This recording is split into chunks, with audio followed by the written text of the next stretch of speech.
హైదరాబాద్లోని ఖాజాగూడలో గురువారం కిడ్నాప్ అయిన సురేందర్ను సురక్షితంగా కాపాడారు పోలీసులు. ప్రధాన నిందితుడు సురేష్తో సహా నిందితులను అరెస్టు చేశారు పోలీసులు.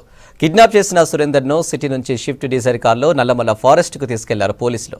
పోలీస్ చెక్పోస్టు ఉండడంతో సురేందర్ ముఖానికి ఉన్న మాస్క్ను తొలగించారు. అతని ముఖంపై గాయాలు ఉండడంతో పోలీసులు విచారించగా పట్టుబడ్డారు కిడ్నాపర్లు. ముగ్గురు నిందితులను అదుపులోకి తీసుకున్నారు. మరో ఇద్దరు పారిపోయారు. దీనిపై మరిన్ని డీటెయిల్స్ మా రిపోర్టరు అజయ్ అందిస్తారు.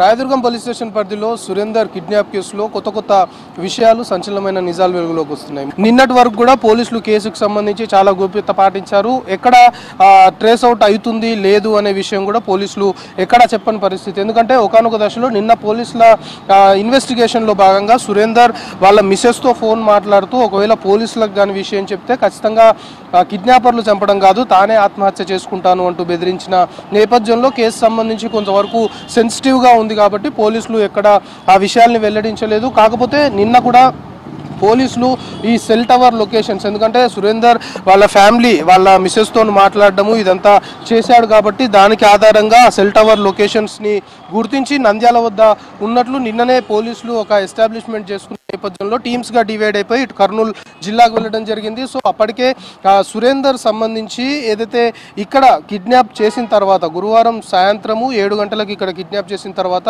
8 గంటలకు పోలీసులకు ఇన్ఫర్మేషన్ వచ్చింది. అయితే ఇక్కడ నుండి కిడ్నాప్ చేసి తీసుకెళ్తున్న క్రమంలో కిడ్నాపర్లకు సంబంధించిన ఏదైతే వెహికల్ కిడ్నాప్ చేసిన వెహికల్ ఉందో ఆ వెహికల్ ప్రాబ్లం ఇచ్చింది. ఆ ప్రాబ్లం సురేందర్ వెహికల్ తీసుకెళ్లిన తర్వాత కిడ్నాపర్లు వాళ్ళ వెహికల్ మార్చి సురేందర్ వెహికల్లోనే తీసుకొని కర్నూలు వెళ్ళారు. కానీ కర్నూలు చెక్ పోస్ట్ వద్ద పూర్తిగా అప్పటికే ఈ విషయం తెలిసిపోయింది. పోలీసులకు కూడా సమాచారం వచ్చిన నేపథ్యంలో అక్కడ సురేందర్ సంబంధించి వెహికల్లో అప్పటి వరకు ఆయనకు ఒక మాస్క్ వేశారు. కానీ అక్కడ మాస్క్ తీసేసిన క్రమంలో ఒక్కసారిగా గుర్తించి అక్కడ ఫారెస్ట్ సంబంధించిన పోలీసులు అతన్ని అదుపులోకి తీసుకున్నారు. అదుపులోకి తీసుకున్న తర్వాత అప్పటికే హైదరాబాద్ సంబంధించిన టీమ్స్ కూడా గాలిస్తున్నాయి కాబట్టి సమాచారం అందించిన నేపథ్యంలో హైదరాబాద్కి రావడం జరిగింది. సో సురేందర్ అక్కడ పట్టుబడిన తర్వాత అతనితో పాటు కిడ్నాపర్లు అంటే నలుగురు అని పోలీసులు ఫస్ట్ నిర్ధారించుకున్నారు. కాబట్టి ఇప్పటికైతే మనకు అందుతున్న ఇన్ఫర్మేషన్ని బట్టి ముగ్గురు కిడ్నాపర్లు పోలీసులు అరెస్ట్ చేశారు. క్వశ్చనింగ్ అనేది కొనసాగుతుంది.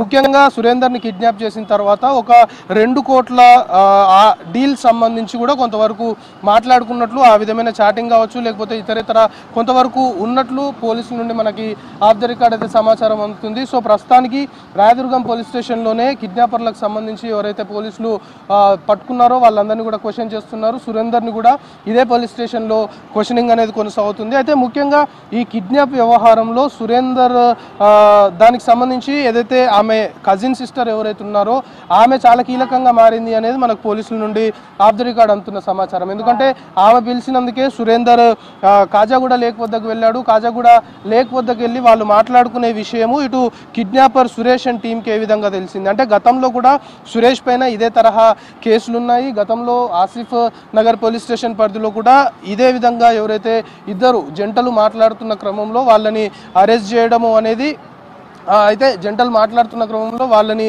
లిఫ్ట్ చేసి కిడ్నాప్ చేయడము అనేది సురేష్ సంబంధించిన క్రైమ్ స్టైల్గా పోలీసులు అయితే భావిస్తున్నారు. అదే మాదిరిగా ఇటు గచ్చిబౌలి పోలీస్ స్టేషన్ లిమిట్స్లో కూడా ఇదే తరహా కేసు అతని పైన నమోదైంది. అయితే ఇప్పుడు ఎవరైతే ఆ మహిళ ఎవరైతే ఉన్నారో సురేందర్తో కాజాగూడ లేక్ వద్ద మాట్లాడుతున్నదో ఆమె అతని సోదరిగా చెప్తున్నారు, కజిన్గా.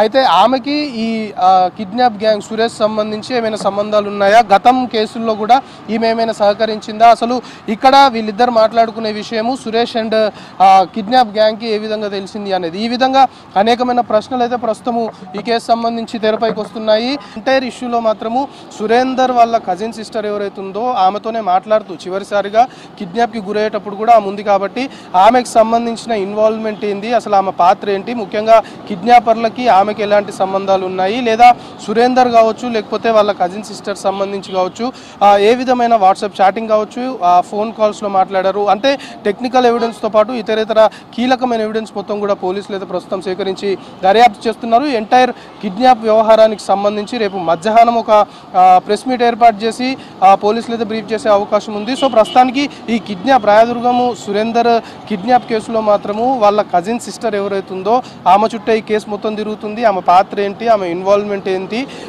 అసలు ఆమెకి కిడ్నాపర్లకు ఏమైనా సంబంధాలు ఉన్నాయా లేవా అనే కోణంలో ప్రస్తుతం ఈ కేసు సంబంధించిన క్వశ్చనింగ్ అయితే కొనసాగుతుంది. కెమెరా పర్సన్ వేణుతో కలిసి అజయ్ V6 న్యూస్, హైదరాబాద్.